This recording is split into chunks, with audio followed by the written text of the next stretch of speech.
কলকাতার তাপমাত্রা যখন ৪২ থেকে ৪৩ ডিগ্রি, তখন এই প্রচণ্ড দাবদাহ থেকে মানুষ যখন অস্থির হয়ে উঠেছে এবং প্রচণ্ড কষ্ট পাচ্ছে, তা যে কেবল মনুষ্য কারণের সৃষ্টি তাহা আর বলার অবকাশ রাখে না।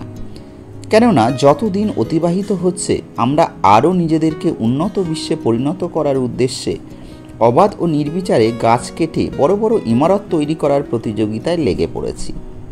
তাই আপনাদের কাছে একান্তভাবে অনুরোধ, বিশেষ প্রয়োজন ছাড়া গাছ কাটা বন্ধ করুন ও আমাদের পরবর্তী প্রজন্মের জন্য একটি সুন্দর পরিবেশ তৈরি করুন।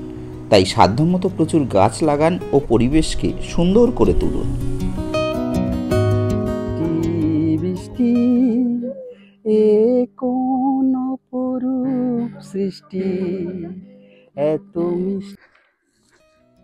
এখন আমি চলে এসেছি দিদির সঙ্গে স্ট্রবেরি গার্ডেনে। কিছু স্ট্রবেরি আমরা নেব। দিদি তুলছে, দেখুন।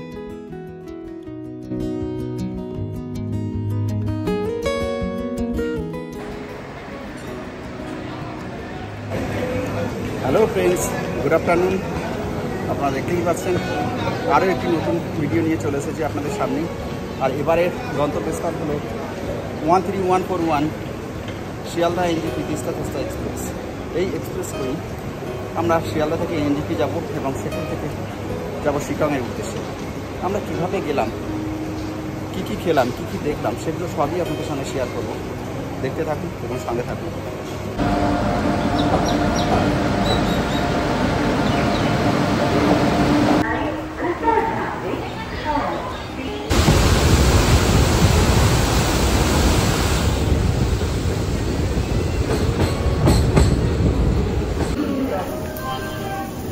আমাদের ট্রেন সঠিক টাইমে রাত 2:10 আমাদের গন্তব্যস্থল এনজিপিতে পৌঁছে দিয়েছিল, যেটি আগের দিন বিকেল 3টের সময় শিয়ালদাহ থেকে এনজিপির উদ্দেশ্যে রওনা দিয়েছিল। তারপর আমরা রাত 2:10 এনজিপিতে নেমে আইআরসিটিসির রিটার্নিং রুম বুক করি 5 ঘন্টার জন্য। আপনারা অনেকেই জানেন, যারা জানেন না তাদের উদ্দেশ্যে বলি, আপনাদের টিকিটের পিএনআর নাম্বার দিয়ে আগে থেকে আইআরসিটিসির রিটার্নিং রুম বুক করা যায়। আর যদি আগে থেকে না করতে পারেন, তাহলে স্টেশনে এসে প্রয়োজন হলে খোঁজ নিতে পারেন। যদি রুম ফাঁকা থাকে, তাহলে কয়েক ঘন্টা বা একদিনের জন্য প্রয়োজন মতো ভাড়া নিতে পারেন। আমরা 5 ঘন্টার জন্য বুক করেছিলাম। আমাদের ভাড়া লেগেছিল 400 টাকা। এই যে এনজিপি স্টেশনে একটি সুন্দর রেলকোচ রেস্টুরেন্ট দেখতে পাচ্ছেন, যেখানে আপনারা চাইলে কিছু খেয়ে নিয়ে আপনাদের গন্তব্যের উদ্দেশ্যে রওনা দিতে পারেন।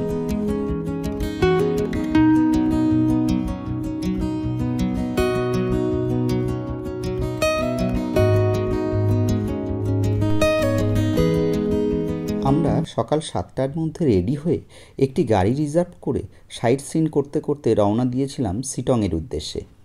তাই আপনারাও আগে থেকে কথা বলে নেবেন, কি কি সাইট সিন করবেন এবং কোথায় যাবেন, সেই সম্বন্ধে সম্পূর্ণ ইনফরমেশান নিয়ে তবেই গাড়ি বুক করবেন।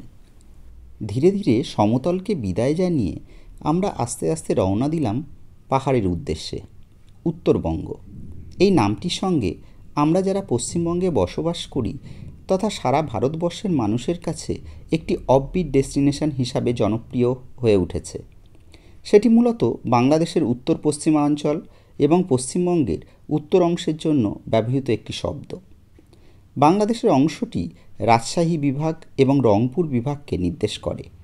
সাধারণত এটি যমুনা নদীর পশ্চিমে এবং পদ্মা নদীর উত্তরে অবস্থিত এবং বরেন্দ্র ভূমির অন্তর্ভুক্ত এলাকা।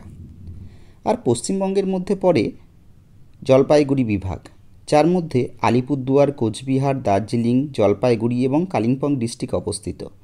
এবং মালদা বিভাগে রয়েছে উত্তর দিনাজপুর, দক্ষিণ দিনাজপুর ও মালদা। এছাড়া বিহারের অংশগুলির মধ্যে কিষানগঞ্জ জেলাও রয়েছে। আজকে আমাদের প্রথম ভিউ পয়েন্ট হিসাবে পৌঁছে গেলাম আই লাভ খুরশিয়াং সেলফি পয়েন্টে।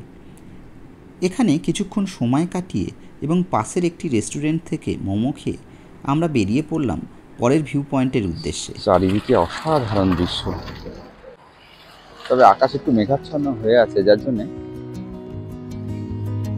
একটু অন্ধকার অন্ধকার বলে মনে হচ্ছে, তবে ওভারঅল ওয়েদার কিন্তু খুব সুন্দর। একবার শুধু ভিউটা দেখুন, অসাধারণ।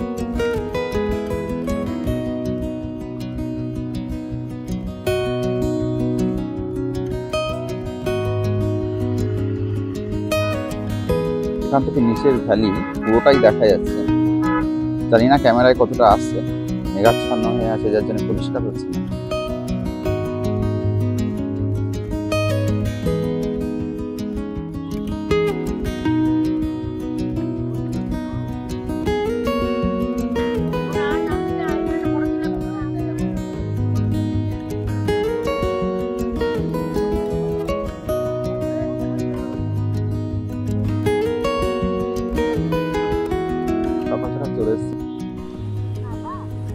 আজকে আমি শিটংয়ে যেতে যেতে যেভাবে গাড়ি বুক করেছিলাম, যে সাইট সিন করতে করতে আমাদেরকে শিটং 3-তে আমাদের আগে থেকে বুক করা হোমস্টেতে পৌঁছে দেবে।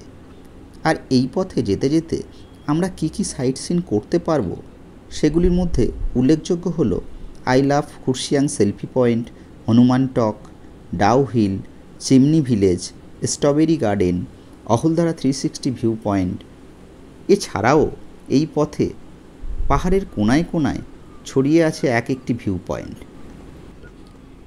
আপনাদের হাতে সময় থাকলে সেগুলি নিজেদের ইচ্ছে মতো উপভোগ করতে পারবেন।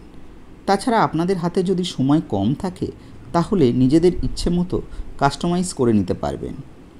তবে আমার মনে হয় যখনই আপনারা এই পথে ট্যুর করবেন, হাতে সময় নিয়ে প্ল্যান করবেন, তাহলে সমস্ত স্পটগুলি খুব ভালোভাবে উপভোগ করতে পারবেন। কার্শিয়ং প্রকৃতির দ্বারা অপার সৌন্দর্যে সজ্জিত হয়েছে, তবে কিছু জায়গা এটিকে আরও আকর্ষণীয় করে তোলে। তার মধ্যে এই বিশাল আকৃতি হনুমানের মূর্তি একটি বিশেষভাবে উল্লেখযোগ্য। এটি গোর্খা টেরিটোরিয়াল অ্যাডমিনিস্ট্রেশন দ্বারা নির্মিত ভগবান হনুমানের একটি বড় মূর্তি, যা 2021 সালে শ্রী হনুমান জয়ন্তী শুভ উপলক্ষে আনুষ্ঠানিকভাবে জনসাধারণের জন্য উন্মুক্ত ঘোষণা করা হয়েছিল। নয়া বুষ্টি এলাকায় ক্যাসেলটন টি কোম্পানির অধীনে সুন্দর গৌরীশঙ্কর চা বাগানের মাঝে মূর্তিটি অবস্থিত। এটি 40 ফুট উঁচু। বর্তমানে এটি কার্শিয়াংয়ের অন্যতম দর্শনীয় স্থান হিসাবে আবির্ভূত হয়েছে। আকাশ মেঘাচ্ছন্ন থেকে আস্তে আস্তে ধীরে ধীরে সূর্যের আলো বেরিয়ে এসেছে, চারিদিকে পরিষ্কার। কি সুন্দর ভিউ, আপনারা দেখতেই পাচ্ছেন। পুরো কার্শিয়াং শহরটি এখান থেকে এক ঝলকে দেখে নেওয়া যায়।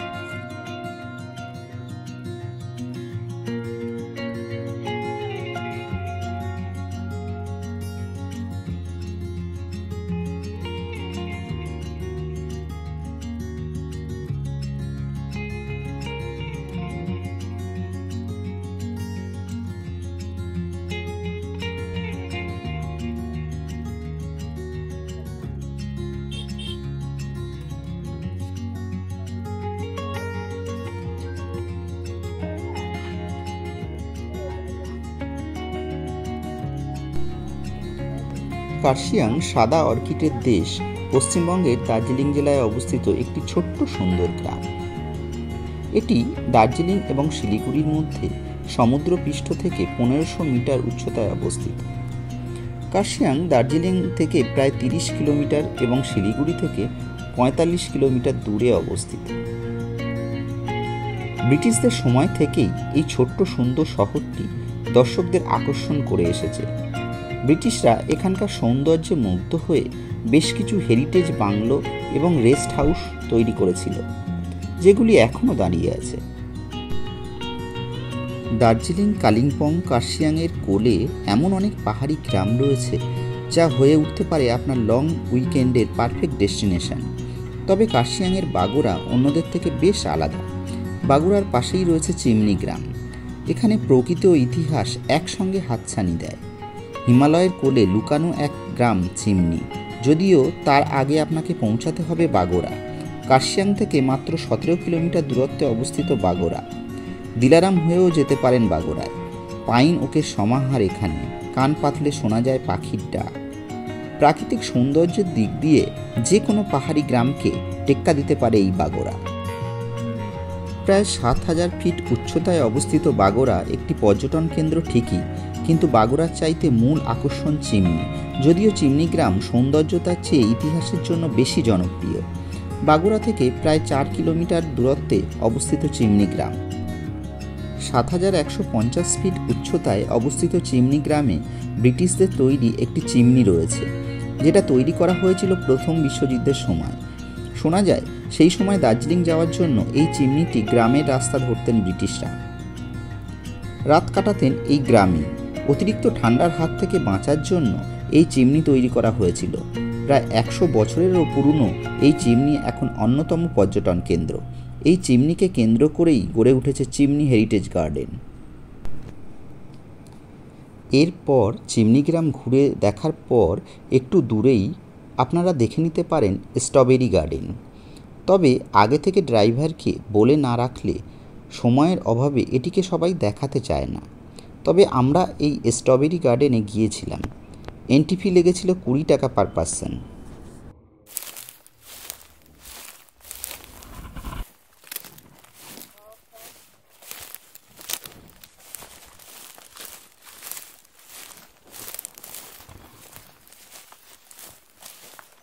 I love strawberry.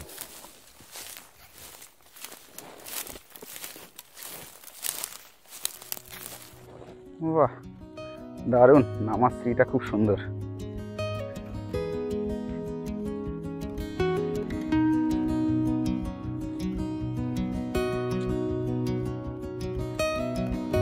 এখানে একটা সুন্দর বসার জায়গা আছে।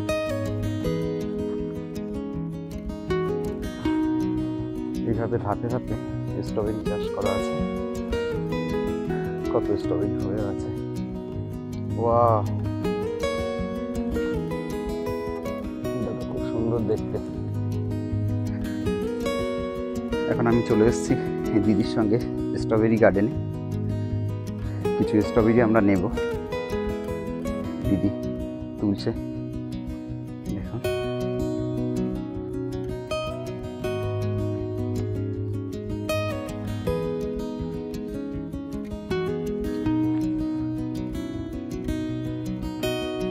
आगे अच्छा,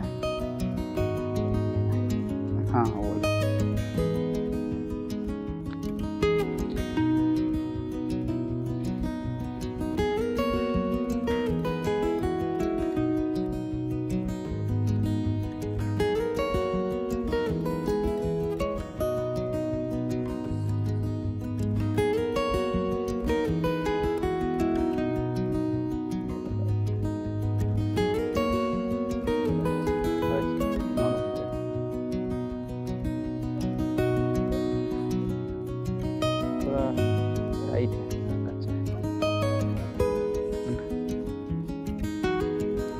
हाँ, নরম কিনা দেখতে হবে টিপে। নরম না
এরপর একটা গা ছমছম ভুতুড়ে পরিবেশে কাটিয়ে আমরা একটি রেস্টুরেন্টের সামনে এসে দাঁড়ালাম।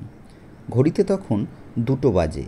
প্রচণ্ড খিদে পেয়ে গেছে, তাই আর দেরি না করে আমরা একটি নতুন জিনিসের অর্ডার করলাম, টাইপু, যেটাকে বিগ ব্রাদার অফ মোমো বলা চলে।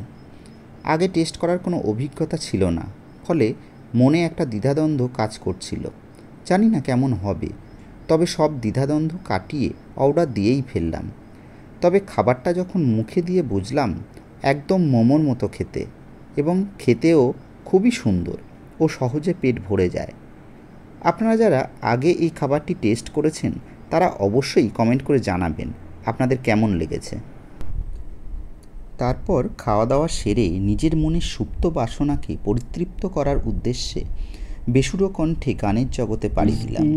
বৃষ্টি বৃষ্টি এ কোন অপরূপ সৃষ্টি, এত মিষ্টি মিষ্টি মিষ্টি, আমার হারিয়ে গেছে দৃষ্টি। বৃষ্টি বৃষ্টি বৃষ্টি বৃষ্টি বৃষ্টি বৃষ্টি এ কোন অপরূপ সৃষ্টি, এত মিষ্টি মিষ্টি মিষ্টি, আমার হারিয়ে গেছে দৃষ্টি।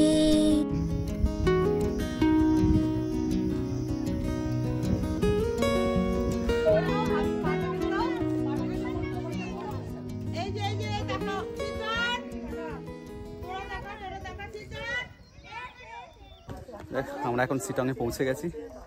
দেখতেই পাচ্ছেন I love Sittong.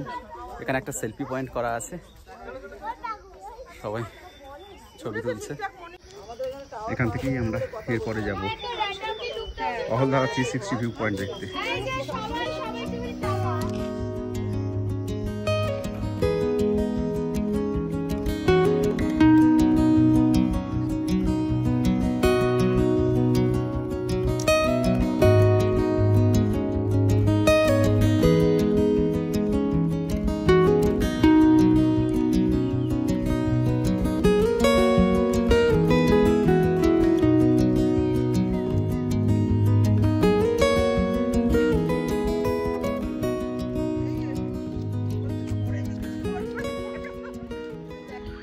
Car লংহ Lepcha Buddhist monastery, যেটি 1831 সালে তৈরি হয়েছিল। এখন আমরা সেই পুরনো মনাস্ট্রি দেখতে যাব।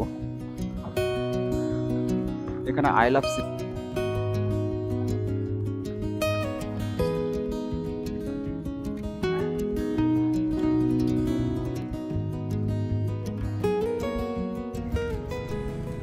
এরপর আমরা পরের ভিউ পয়েন্ট হিসাবে পৌঁছে গেলাম অহলধারাতে।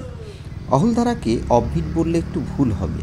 কমলালেবুর মৌসুমে এখানে সবচেয়ে বেশি পর্যটকদের ভিড় লক্ষ্য করা যায়। আর পাশেই রয়েছে শিটং, তাই কার্শিয়াংয়ে এই পাহাড়ি গ্রাম খুব একটা অপরিচিত নয় পর্যটকদের কাছে। কিন্তু গ্রীষ্মে অহলধারা গেলে এসব কিছুই দেখা মিলবে না, বরং অহলধারা ভিউ পয়েন্টে গিয়ে আপনার মন ভরে যাবে কাঞ্চনজঙ্ঘাকে দেখে। অহলধারা ভিউ পয়েন্ট থেকে কাঞ্চনজঙ্ঘার 360 ডিগ্রি প্যানোরামিক ভিউ দেখা যায়। শান্ত নিরিবিলি আর শীতল একটা জায়গায় এই অহলধারা।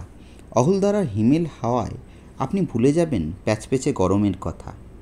অহলধারা ভিউ পয়েন্টের টানেই জনপ্রিয় হয়ে উঠেছে এই পাহাড়ি গ্রাম। অহলধারা ভিউ পয়েন্টে বসে দেখা যায় কাঞ্চনজঙ্ঘার উপর কিভাবে গেরুয়া আভা ফেলে সূর্য অস্ত যায়। আবার পরদিন ভোর যদি অহলধারা ভিউ পয়েন্টে পৌঁছে যান, দেখতে পাবেন সূর্যোদয়ের দৃশ্য। সারাদিন ধরে বসে থাকলে দেখতে পাবেন কিভাবে মেঘেরা এসে ঢেকে ফেলে কাঞ্চনজঙ্ঘা ও পাহাড়ি গ্রামগুলোকে। এখন আমি চলে এসেছি অহলধারা ভিউ পয়েন্ট।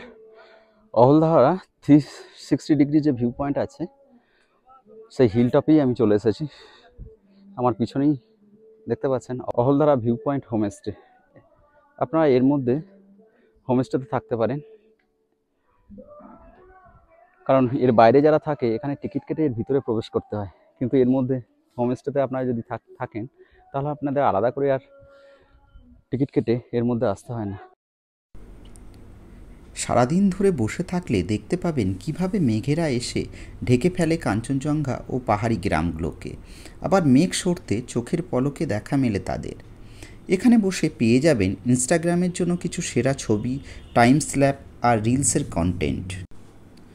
অহলধারায় শুধু যে ভিউ পয়েন্টই আপনার নজর কাড়বে তা নয়, এখানকার সবুজে ঘেরা প্রাকৃতিক পরিবেশও আপনার মন ভরিয়ে তুলবে। অহলধারায় প্রবেশ করা মাত্র আপনাকে ছুঁয়ে যাবে হিমেল হাওয়া, আর দেখা মিলবে সিংকনা গাছের। এখানে সিংকনা প্লান্টেশন রয়েছে। প্রায় 5000 ফুট উচ্চতায় অহলধারা পৌঁছে আপনি শান্তির নিঃশ্বাস ফেলতে পারবেন। এবারে আসা যাক কিভাবে যাবেন এবং কোথায় থাকবেন। নিউ জলপাইগুড়ি বা শিলিগুড়ি থেকে অহলধারা যাওয়ার গাড়ি পেয়ে যাবেন। প্রায় 70 কিলোমিটারের পথ। সেবক রোড ধরে কালীঝোড়া পেরিয়ে পৌঁছে যান লাটপাঞ্চার। এর পরেই রয়েছে সেলপু বাজার। এই সেলপু পাহাড়ের কোলেই অবস্থিত অহলধারা ভিউ পয়েন্ট। অহলধারায় থাকার জন্য হোমস্টে পেয়ে যাবেন, যেখানে থাকা খাওয়া নিয়ে জনপ্রতি খরচ প্রায় 1200 থেকে 1500 টাকা। অহলধারায় রাত না কাটালে আপনি সিটং, লাটপাঞ্চার, মংপুতেও থাকতে পারেন।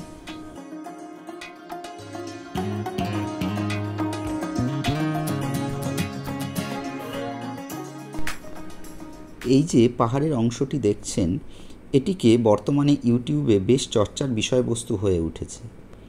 এটিকে একজন শিল্পীর চোখ দিয়ে বিশ্বকবি রবীন্দ্রনাথ ঠাকুরের মুখের সঙ্গে কল্পনা করা হয়েছে।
অবশেষে আমরা আমাদের হোমস্টেতে পৌঁছে গেছি। অহল হোমস্টে, সিটং 3-তে। দেখতেই পাচ্ছেন হোমস্টেটা খুবই সুন্দর।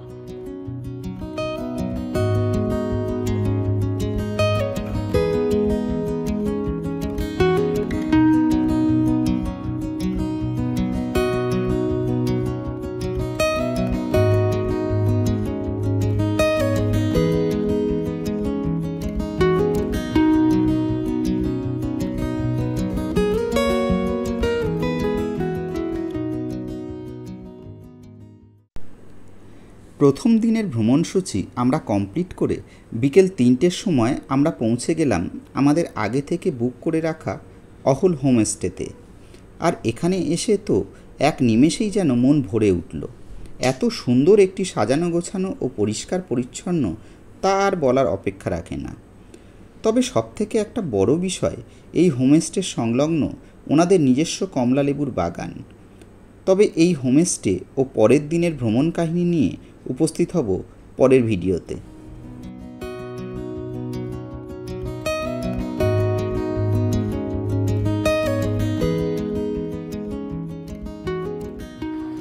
আমার এই ভিডিওগুলি দেখে যদি আপনাদের এতটুকু ইনফরমেটিভ বলে মনে হয়, তাহলে চ্যানেলটিকে লাইক, শেয়ার ও কমেন্ট করুন এবং সাবস্ক্রাইব করে পাশে থাকুন।